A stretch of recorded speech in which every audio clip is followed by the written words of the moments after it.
The morning sun beat down on the little church in Jamestown, California, with a cruelty that matched Olivia Vaughn's growing sense of dread, as she stood alone at the altar in her cream-colored silk wedding dress, watching the door for a man who would never come.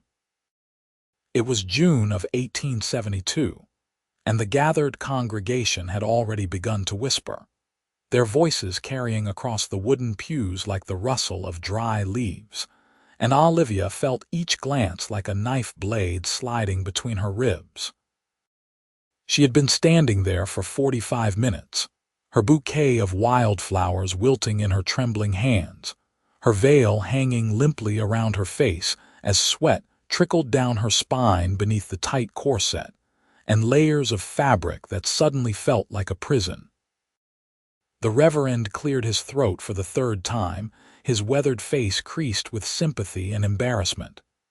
"Miss Vaughn, perhaps we should just a few more minutes," Olivia whispered, her voice barely audible. "He's coming. Thomas is coming." But Thomas Fletcher wasn't coming, and somewhere in her heart, she already knew it. The mine owner's son had courted her for 6 months, promising her a future of comfort and security, painting pictures of the fine house they would share on the hill overlooking the mining town. She had believed every word, had sewn this dress with her own hands, had imagined the children they would raise together. Now those dreams were crumbling like the ancient rock faces in the Sierra Nevada foothills that surrounded the town. A murmur went through the crowd, and Olivia turned to see Thomas's younger brother Michael pushing through the church doors, his face flushed and his eyes unable to meet hers. She knew before he spoke, knew from the way he twisted his hat in his hands and the guilty set of his shoulders. "Miss Vaughn, I'm so sorry," Michael said, his voice carrying to every corner of the small church. "Thomas left town on the early stage. He's gone to Sacramento. He said to tell you that he can't go through with it, that he's realized he's not ready for marriage." The words hit her like a physical blow. Not ready for marriage. After 6 months of courtship, after purchasing a wedding dress and arranging for the ceremony, after she had given notice at her position as a seamstress and packed up her small room above the general store. After she had stood here in front of everyone she knew, declaring her love and commitment. "Did he say anything else?" she asked, her voice surprisingly steady. Michael's face grew redder. "He said you'd understand, that it's for the best." A bitter laugh escaped her throat before she could stop it.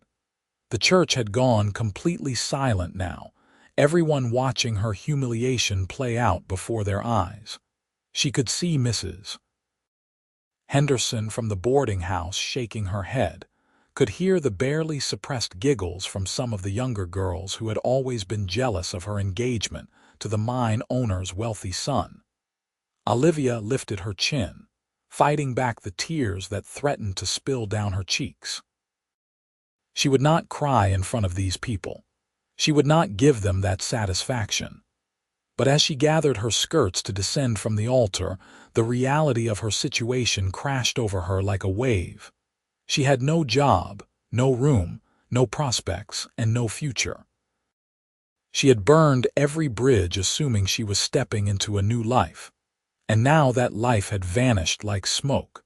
She pushed past Michael and walked down the aisle with as much dignity as she could muster, the wedding dress rustling loudly in the silence. The congregation parted before her like the Red Sea, everyone staring, no one offering comfort. As she burst through the church doors into the bright sunlight, the heat of the day slammed into her, making her already labored breathing even more difficult in the tight corset. Olivia stumbled down the church steps and into the dusty main street of Jamestown, not knowing where to go or what to do. The town stretched before her, the familiar storefronts and wooden sidewalks now seeming foreign and hostile. She had lived here for 3 years, had made a life for herself after her parents died of fever back in Missouri. And now she was more alone than ever. She walked blindly down the street, her wedding dress dragging in the dirt, leaving a trail behind her like a wounded snake.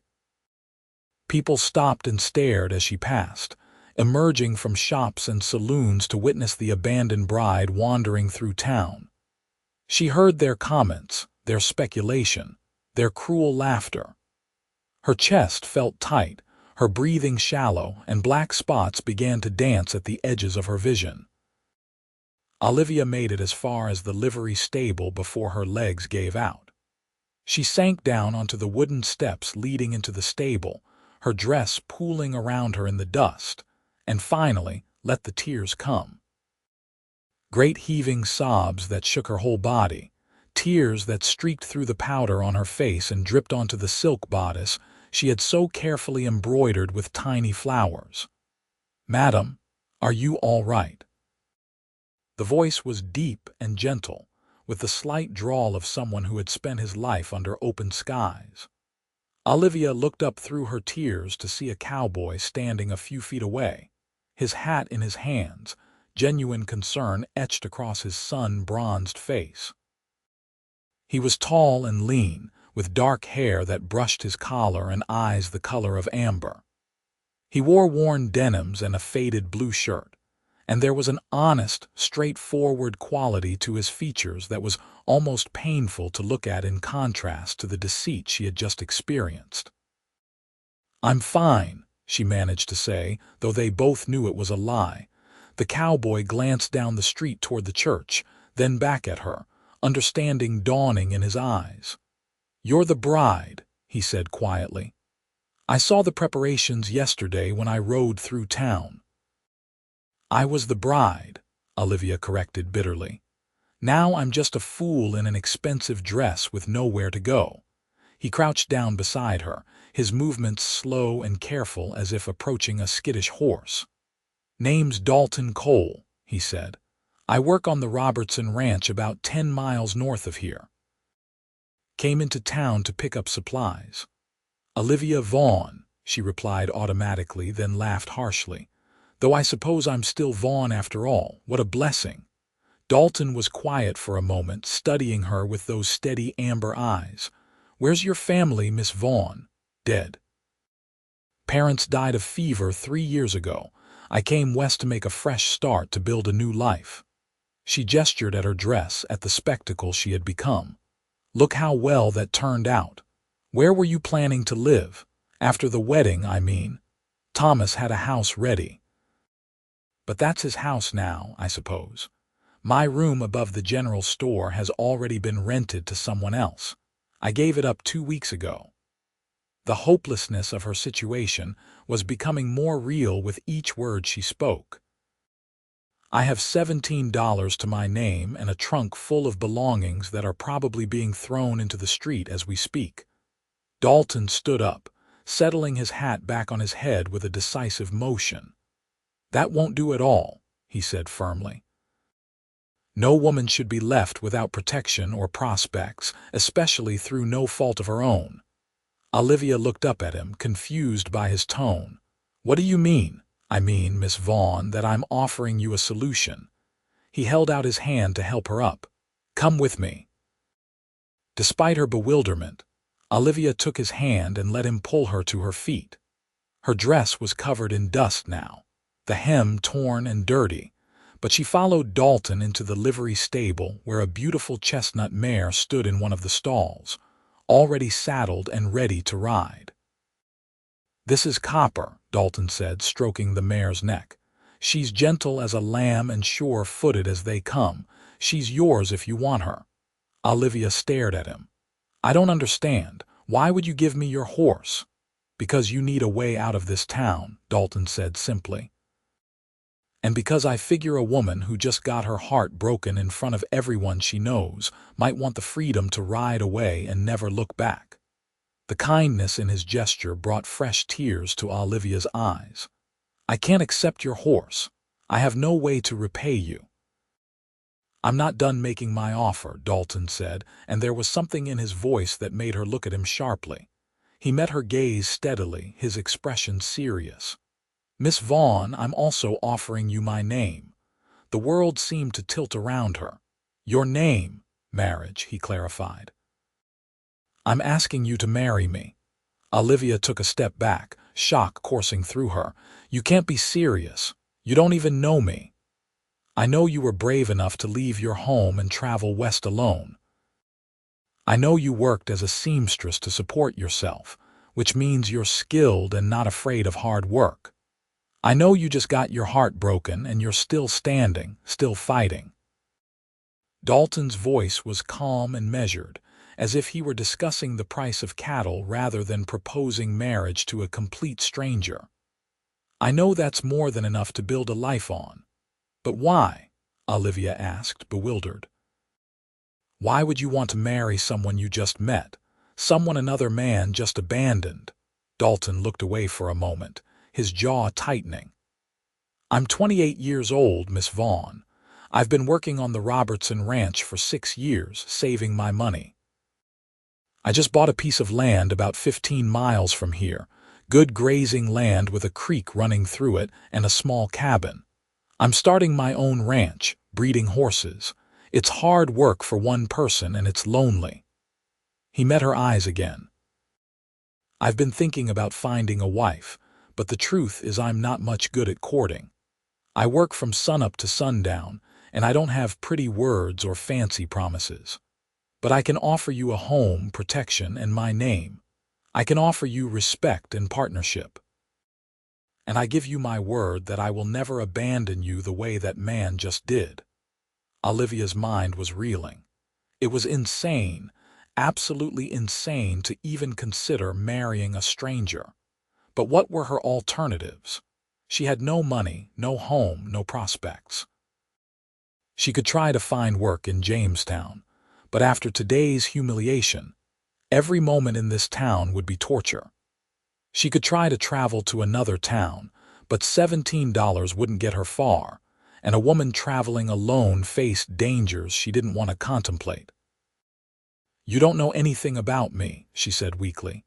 I could be a terrible wife. Can you cook? Dalton asked. Yes. Can you tend a garden, maybe help with livestock if needed? I grew up on a farm in Missouri. I know my way around animals and growing things. Can you be honest with me, even when it's difficult? Olivia thought about that for a moment, then nodded. Yes, I believe in honesty. Then you'll be a fine wife, Dalton said. Better than I deserve, probably. A hysterical laugh bubbled up from Olivia's chest. This is crazy. People don't get married like this. Sure they do, Dalton said with a slight grin. My own grandparents met when my grandmother's wagon train was attacked by bandits. My grandfather fought them off, and they were married 2 days later. They had 53 years together before they passed, and by all accounts, they were happy as larks. Olivia looked at this strange, kind man who had appeared out of nowhere offering her salvation when she needed it most. She thought about Thomas, who had courted her with sweet words and promises, all of which had turned out to be lies. Dalton Cole wasn't offering her romance or passion or grand gestures. He was offering her something more valuable: security, honesty, and a fresh start. If I say yes, she said slowly, I want to be clear about something. I won't be made a fool of again. If you change your mind, if you decide you don't want to be married after all, you tell me straight away. You don't let me get comfortable and then pull the rug out from under me. I give you my word, Dalton said solemnly. I don't say things I don't mean, Miss Vaughn. If I marry you, it's for life. Olivia took a deep breath, feeling like she was standing on the edge of a cliff preparing to jump. Then yes, I'll marry you. Dalton's face broke into a smile that transformed his serious features into something warm and genuine. The Reverend is still at the church, I reckon. You're already wearing the dress. Seems a shame to let it go to waste. The thought of walking back into that church, of facing all those people again, made Olivia's stomach churn. But then a fierce determination rose up inside her. Let them see. Let them watch her marry a good, honest man instead of the coward who had abandoned her. Let them see that Olivia Vaughn wasn't defeated, that she wasn't going to slink away in shame. "Let's do it," she said, lifting her chin. Dalton offered her his arm, and together they walked out of the livery stable and back up the main street toward the church. People stared open-mouthed as the abandoned bride passed by on the arm of a cowboy they had never seen before. Olivia could hear the whispers starting up again, could see the shock and speculation on every face, but this time she didn't care. This time she wasn't walking toward humiliation but toward hope. They climbed the church steps and pushed open the doors. The congregation was still inside, milling about and gossiping about the morning's events. Everyone fell silent as Olivia and Dalton entered, walking down the aisle together. The Reverend looked up in surprise, his eyes widening as he took in the scene. "Reverend Parker," Dalton said clearly, his voice carrying through the church, "I'd like you to marry us, please." A collective gasp went through the crowd. Reverend Parker looked from Dalton to Olivia and back again, confusion written across his face. "Son, do you understand what you're asking?" "This woman was just—" "I understand perfectly," Dalton interrupted. "I'm asking you to marry me to Miss Olivia Vaughn, right now if you're willing." Olivia could see Mrs. Henderson clutching her chest dramatically. Several of the other women were whispering furiously to each other. Thomas's brother Michael stood frozen near the back of the church, his mouth hanging open. Reverend Parker studied them both for a long moment, then a slow smile spread across his face. "Well, I've been a minister for 32 years and I've never seen anything like this." He gestured for them to come forward. "But the church is decorated, the guests are assembled, and the good Lord works in mysterious ways. Come on up here and let's make this official."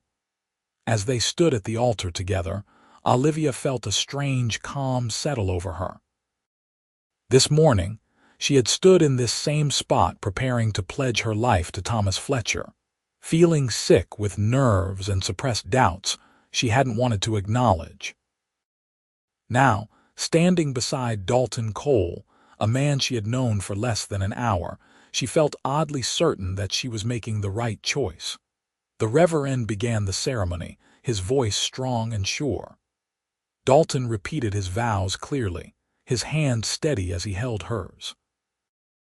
When it was Olivia's turn, she spoke the words with conviction, meaning every syllable.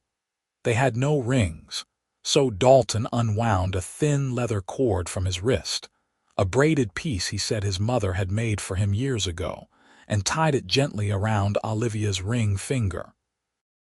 "I'll get you a proper ring when I can," he murmured, but she shook her head, touched by the gesture. "This is perfect," she whispered back. When Reverend Parker pronounced them man and wife, Dalton leaned down and kissed her gently, briefly, a kiss that held promise but demanded nothing. The church erupted in a confused babble of voices, some people clapping uncertainly, others clearly scandalized by the rushed ceremony. Olivia and Dalton didn't stay to hear the commentary. They walked back down the aisle together as husband and wife, out into the bright California sunshine, and this time Olivia felt like she could breathe again. "We should get your things," Dalton said practically. "Where's your trunk?" They retrieved her belongings from the boarding house, where Mrs. Henderson lectured them about propriety and hasty decisions, until Dalton thanked her politely and carried the trunk out to his wagon. They collected the supplies he had purchased earlier from the general store, and within an hour they were riding out of Jamestown together, Olivia seated beside him on the wagon bench with Copper tied behind them. As the town disappeared behind them, Olivia felt something loosen in her chest. She was leaving behind the humiliation and heartbreak, leaving behind the pitying glances and cruel whispers. Whatever lay ahead, it had to be better than what she was leaving behind. The road wound through rolling hills, covered in golden grass and scattered oak trees. The late afternoon sun cast everything in warm amber light, and a gentle breeze carried the scent of wild sage and sun-warmed earth. Dalton drove the wagon with easy competence, occasionally pointing out landmarks or commenting on the land. "That's the Robertson Ranch over there," he said, gesturing to a large spread of land with a substantial ranch house and several outbuildings. "I've been working there since I was 22. Mr. Robertson is a good man, fair and honest. He's the one who helped me get the loan for my own land." "Tell me about your place," Olivia said, trying to imagine what her new home would look like. Dalton's face lit up with enthusiasm. "It's 160 acres, most of it good grazing land. There's a creek that runs through the eastern section, never goes dry even in the hottest summers. The cabin is small, just 2 rooms right now, but it's solid. I built it myself with help from some of the other ranch hands. There's a barn that needs some work, and I've started putting up fencing for the horses." "How many horses do you have?" "Just 3 right now, plus Copper makes 4. But I'm planning to build up the herd slowly, breeding quality animals. Copper here is from excellent stock, and I've got my eye on a stallion that Mr. Robertson is willing to sell me at a fair price." He glanced at her.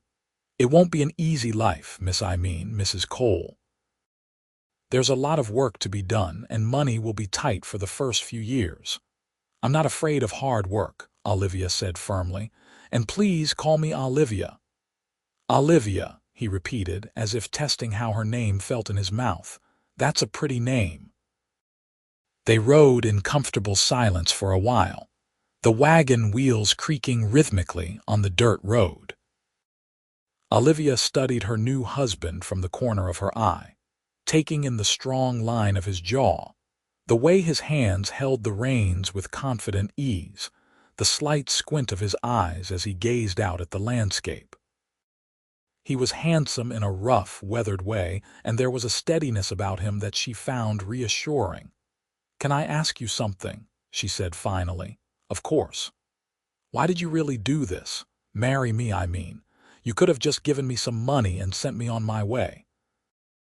You didn't have to tie yourself to a stranger for life." Dalton was quiet for a moment, considering his answer. "I told you the truth before. I've been wanting a wife, wanting to build a family, but there's more to it than that." He paused, choosing his words carefully. "When I saw you sitting there on those steps, crying your heart out in that beautiful dress, something just clicked inside me.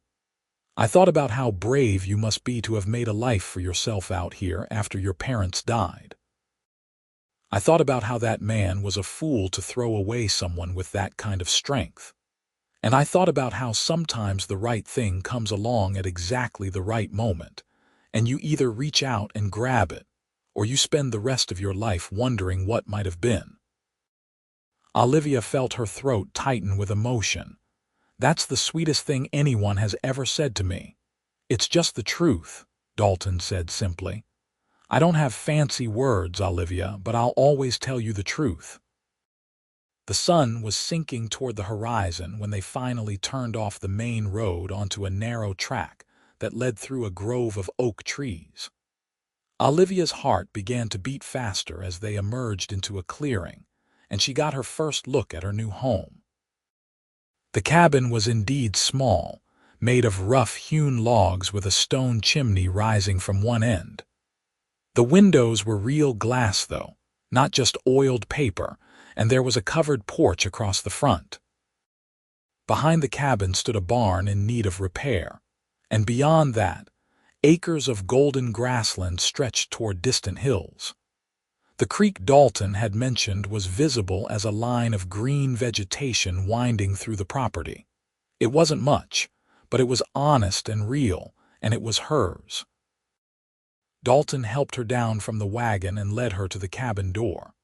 "It's not fancy," he said, almost apologetically, "but it's clean and the roof doesn't leak." He pushed open the door and stood aside to let her enter first. The interior was dim after the bright sunlight, but as her eyes adjusted, Olivia could see that while the cabin was indeed small and sparsely furnished, it had been built with care. The main room held a simple wooden table with 2 chairs, a stone fireplace with a cooking grate, and some basic shelves along the walls. A curtain hung in one corner, and when she peeked behind it, she found a narrow bed with a clean quilt. "I'll sleep out here on the floor," Dalton said quickly, following her gaze. "The bedroom is yours, I don't expect. That is, I know this marriage isn't conventional and I won't presume anything. You can have as much time as you need." Olivia turned to face him, seeing the genuine respect in his eyes, and felt a wave of gratitude and something else, something warmer. "Thank you," she said softly, "for everything." They spent the evening unloading the wagon and settling in. Dalton showed her where everything was kept, where to draw water from the well, how to work the wood stove. Olivia insisted on making dinner, piecing together a simple meal from the supplies he had purchased. As they sat across from each other at the table, eating beans and cornbread by candlelight, the strangeness of the situation hit her again. This morning, she had woken up preparing to marry Thomas Fletcher. Now she was sitting in a cabin 15 miles from Jamestown, married to a man named Dalton Cole, beginning a completely different life. "What are you thinking?" Dalton asked, noticing her expression. Olivia laughed softly. "That this is the strangest day of my life. That I should probably be terrified right now, but somehow I'm not." "Are you happy?" he asked, his voice uncertain. "Or at least as happy as you can be given the circumstances." She considered the question seriously. "I think I might be. Is that crazy?" "No crazier than anything else that happened today," Dalton said with a grin. After dinner, Dalton took some blankets and made himself a bed on the floor near the fireplace. Olivia retreated behind the curtain to the bedroom, taking off the dusty, ruined wedding dress and folding it carefully. She would never wear it again, but somehow she couldn't bring herself to throw it away. It represented the day her life had changed, just not in the way she had expected.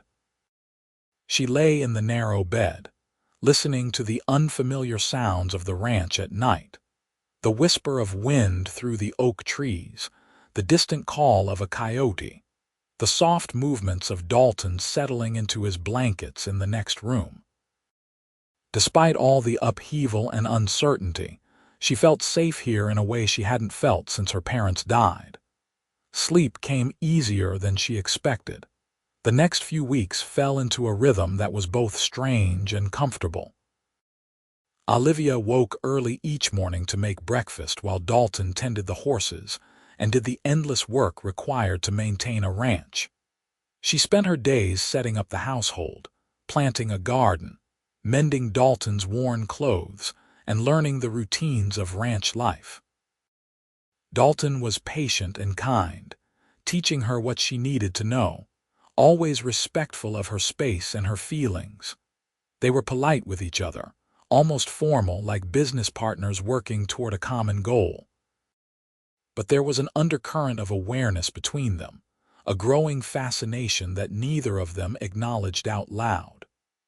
Olivia found herself watching him as he worked, admiring the efficient way he moved, the gentle manner he had with the horses, the quiet competence he brought to every task. Dalton, for his part, seemed constantly surprised and pleased by her presence, as if he couldn't quite believe his good fortune.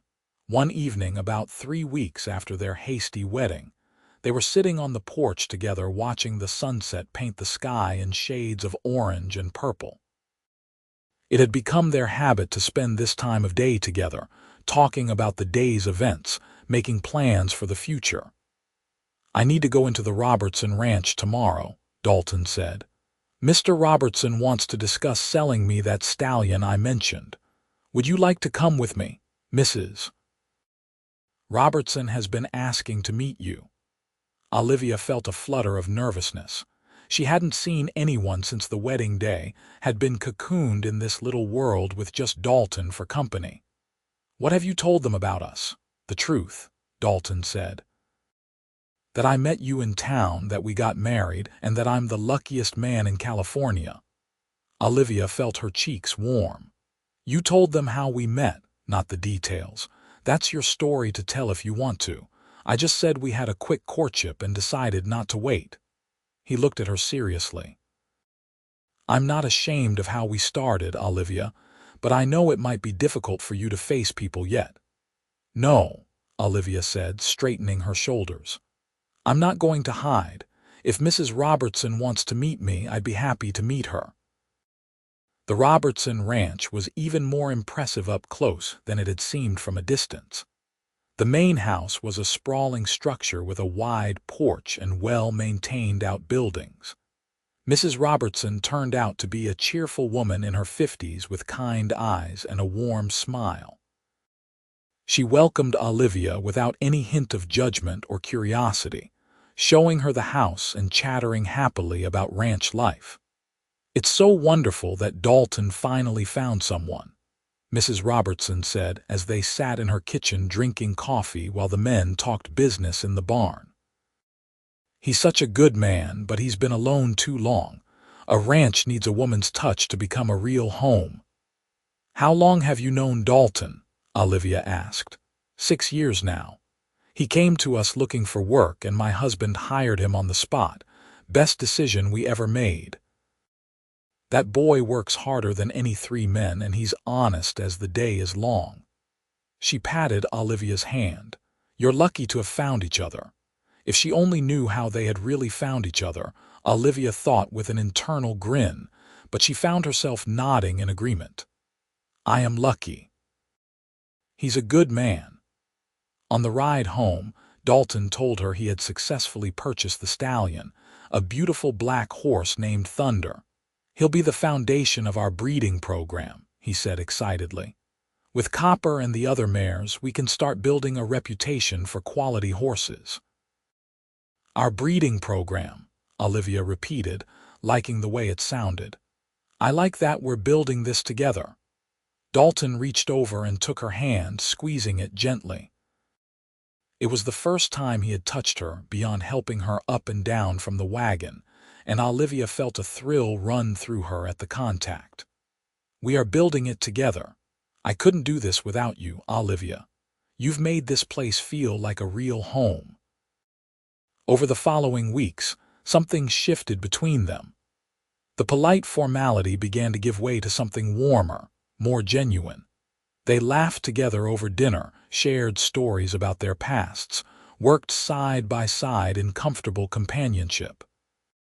Olivia found herself thinking about Dalton constantly, noticing small things like the way his eyes crinkled when he smiled, or how he always made sure she had the comfortable chair in the evening.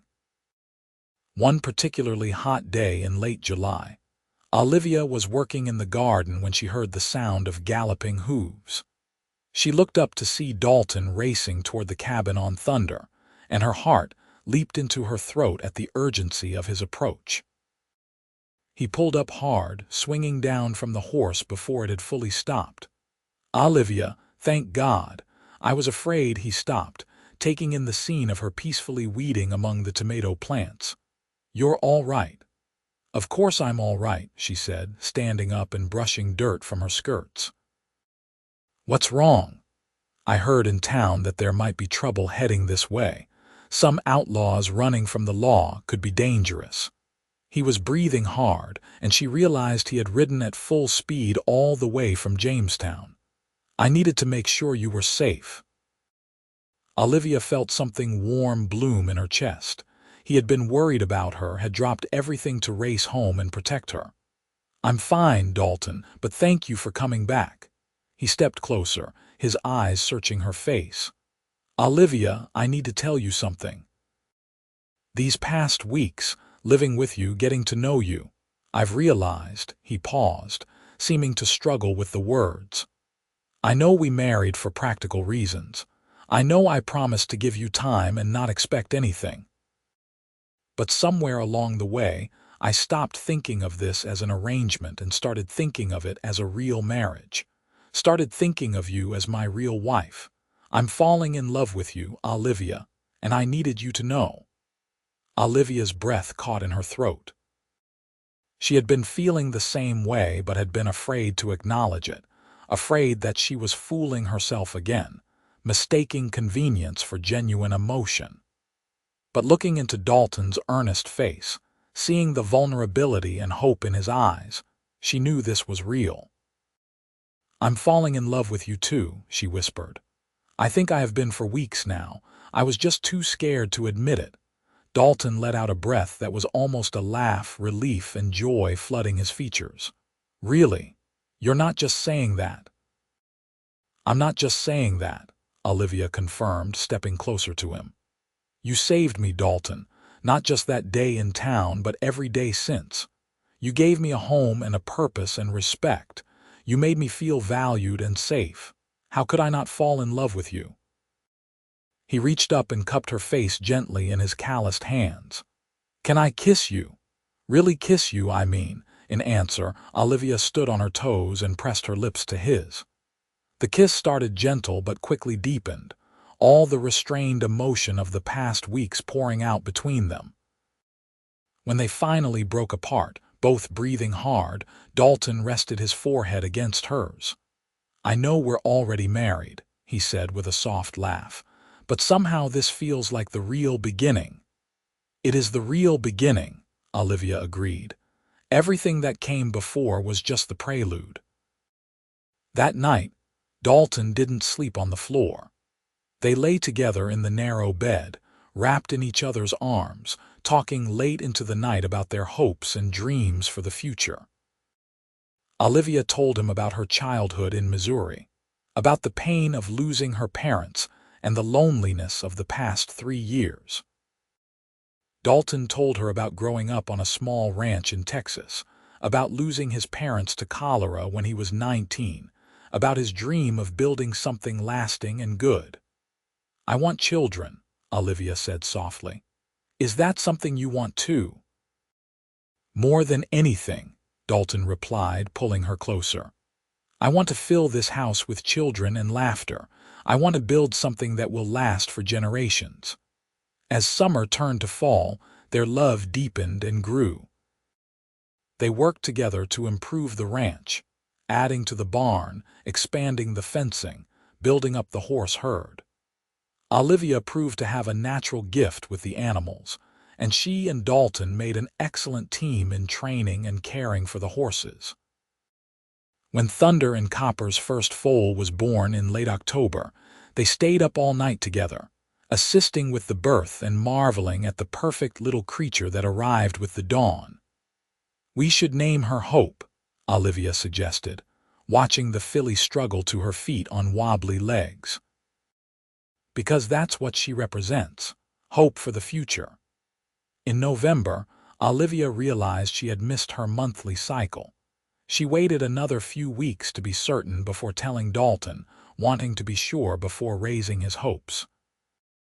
When she finally told him one evening after dinner, he picked her up and spun her around, laughing with pure joy.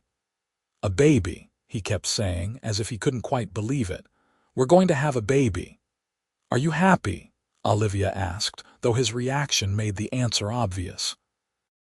"Happy doesn't even begin to cover it," Dalton said, setting her down carefully and placing his hand gently on her still flat stomach. "I never thought I could be this happy. 6 months ago, I was alone, working toward a dream I wasn't even sure would ever feel complete. Now I have you, and we're building this life together, and we're going to have a child. It's more than I ever dared to hope for." Olivia thought back to that terrible day in June, standing at the altar in her wedding dress, watching her future crumble around her. If someone had told her then that 6 months later she would be blissfully happy with a husband she loved and a baby on the way, she never would have believed them. Sometimes the worst moments in life were actually doorways to the best ones. Winter came to the California foothills, bringing cooler temperatures and occasional rain that turned the Golden Hills green. Olivia spent her time preparing for the baby, sewing tiny clothes and blankets, while Dalton added another room to the cabin for the nursery. They went to Sunday services in Jamestown occasionally, holding their heads high despite the curious stares and whispered comments. Let people gossip. They knew the truth of their marriage, the genuine love that had grown between them. One Sunday in February, they ran into Thomas Fletcher outside the general store. Olivia felt Dalton tense beside her, his hand tightening protectively on her arm, but she stood calm and composed. Thomas looked uncomfortable, his eyes flicking between them. "Olivia," he said awkwardly. "I heard you got married. Congratulations." "Thank you," Olivia replied coolly. "This is my husband, Dalton Cole." Thomas nodded to Dalton, who returned the gesture with barely concealed hostility. An uncomfortable silence stretched between them. "I want to apologize," Thomas said finally. "What I did to you was cowardly and wrong. You didn't deserve that." Olivia studied the man she had once thought she would spend her life with and felt nothing but a distant pity. "No, I didn't deserve it, but I've come to realize you did me a favor. If you hadn't left, I never would have found real happiness." She placed her hand on her rounded stomach, which was just beginning to show evidence of the baby growing inside. Thomas's eyes widened as he noticed the gesture. "I hope you find what you're looking for someday," Olivia continued. "But you won't find it by running away from your commitments. Goodbye, Thomas." She turned and walked away with Dalton, leaving Thomas standing alone on the sidewalk. As they climbed into the wagon, Dalton pulled her close and kissed her temple. "I'm proud of you," he murmured. "That took strength." "I'm done letting that man have any power over me," Olivia said firmly. "He's my past. You and this baby are my future." Spring arrived in a riot of wildflowers and new life. The mares were foaling, filling the pastures with wobbly-legged colts and fillies. Olivia's belly grew round and full, and Dalton became increasingly protective, trying to prevent her from doing any heavy work. "I'm pregnant, not made of glass," she protested when he tried to stop her from hanging laundry. "I know, but I can't help worrying," Dalton admitted. "You're the most precious thing in the world to me, you and that baby." Their son was born on a warm evening in late May, arriving quickly and healthy after a labor that was shorter than anyone expected. Mrs. Robertson had come to help with the birth, and as she placed the squalling infant in Olivia's arms, Olivia felt her heart overflow with love so intense it was almost painful. "He's perfect," she whispered, looking down at the red-faced, dark-haired baby. "Dalton, he's absolutely perfect." Dalton sat beside her on the bed, his arm around her shoulders, staring at his son with wonder and awe. What should we name him? They had discussed names for months but never quite settled on one. Now, looking at her son's face, Olivia knew exactly what his name should be.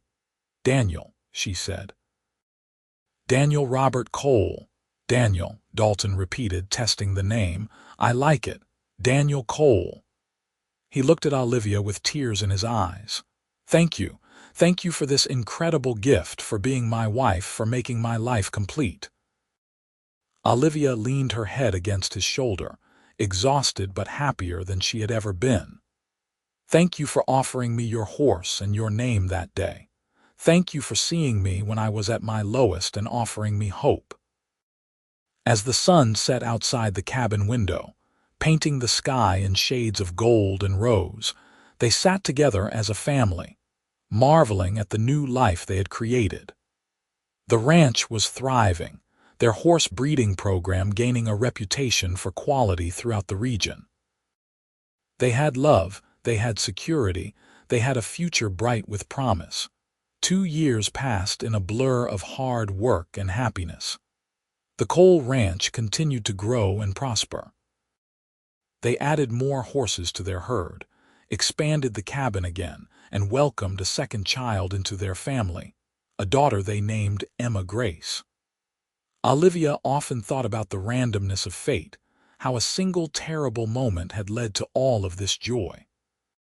One evening, as they sat on the porch watching Daniel chase fireflies while Emma slept in Olivia's arms, Dalton turned to her with a serious expression. "You ever regret it?" he asked quietly. "Marrying me that day, taking a chance on a stranger?"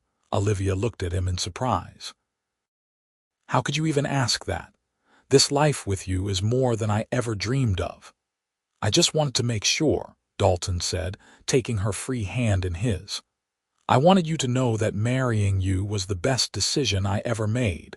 You're an amazing wife, an incredible mother, and the love of my life. I thank God every day for bringing you to me." "We brought each other to each other," Olivia corrected gently. "We saved each other that day, Dalton. You gave me hope when I had none, and I gave you the family you'd been longing for. We built this life together, and I wouldn't change a single thing about it." They sat in comfortable silence, watching the stars emerge in the darkening sky, listening to their son's laughter floating on the warm breeze. The ranch stretched out around them, solid and real, a testament to what two people could build when they worked together with love and respect. Years continued to pass, each one adding more layers to their story. Daniel grew into a responsible boy who loved the horses as much as his parents did.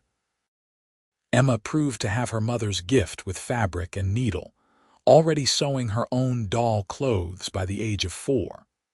A third child arrived when Olivia was 30, another boy they named James, who was as wild and adventurous as his siblings were careful and thoughtful. The Cole Ranch became well known throughout California for breeding quality horses.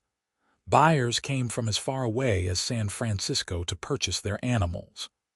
Dalton and Olivia worked side by side, managing the business together, their partnership as strong in work as it was in love.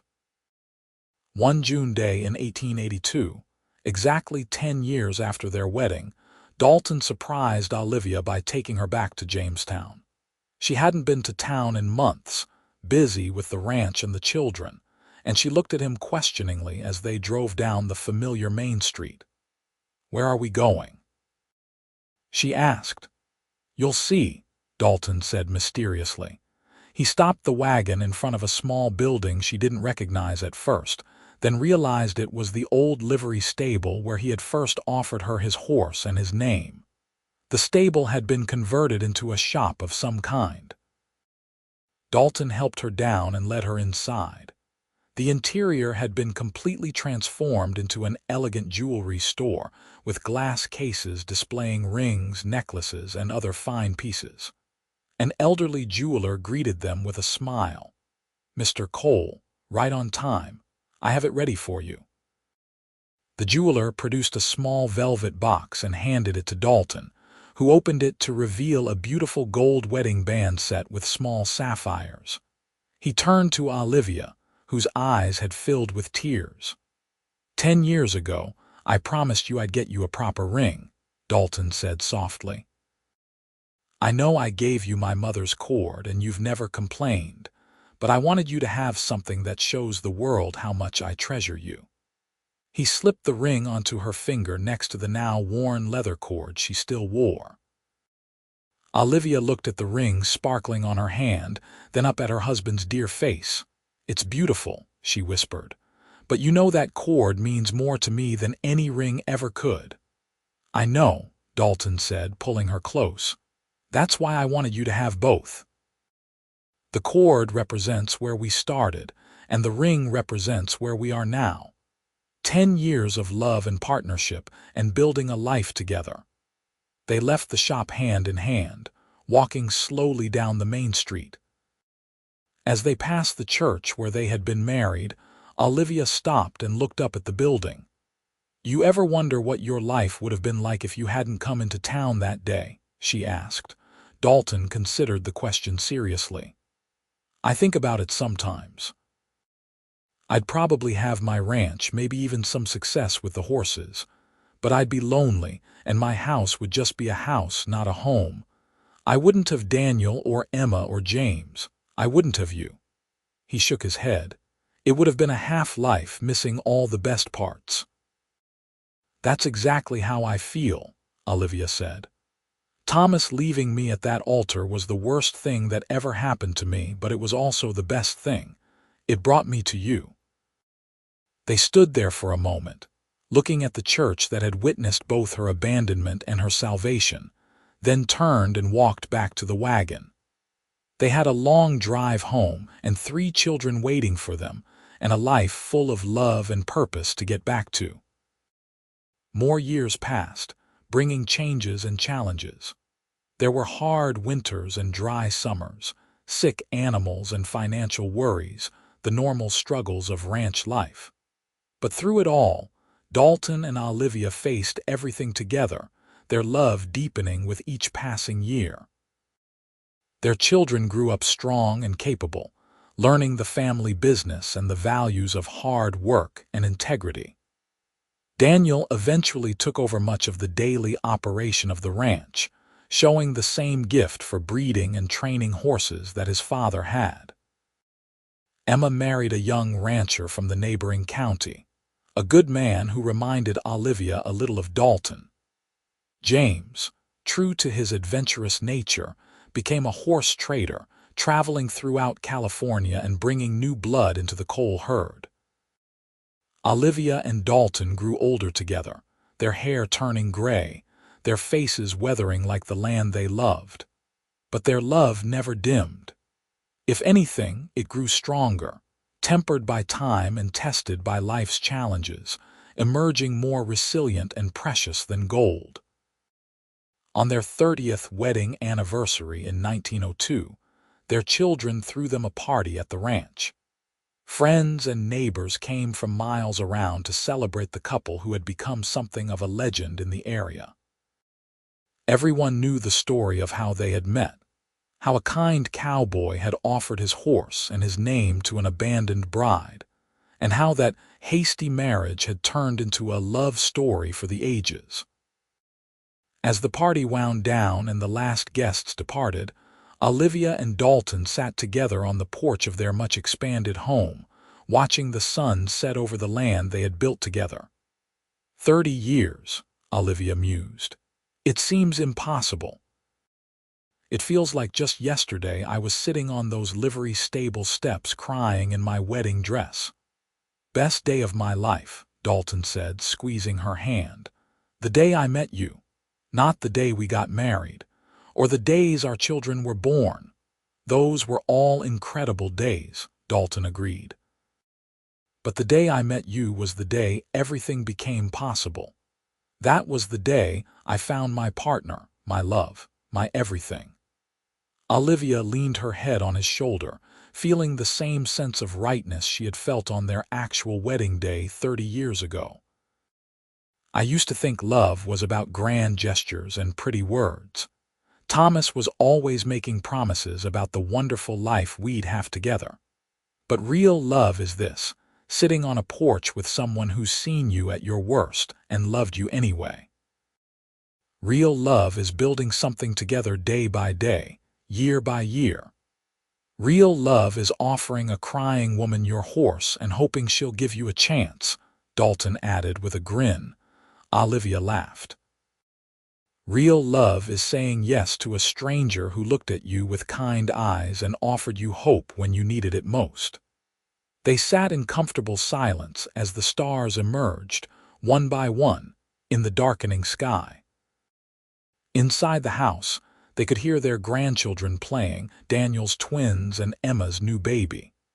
The ranch stretched out around them, a living testament to what they had built together over 3 decades of love and hard work. You think we'll have another 30 years? Olivia asked softly. I hope so, Dalton replied. But however much time we have, I want to spend every minute of it with you. As they grew older still, they gradually turned over more of the ranch operations to Daniel, content to spend their days in quieter pursuits. Olivia took up painting, capturing the beauty of the land in watercolors.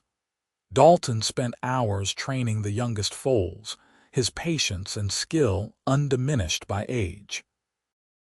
They took long walks together through the property, remembering all the years they had spent shaping this land and being shaped by it in return. On a warm spring morning in 1915, when Olivia was 63 and Dalton was 67, they celebrated the birth of their 10th grandchild. The ranch house was full of family. Multiple generations gathered to welcome the newest Cole into the world.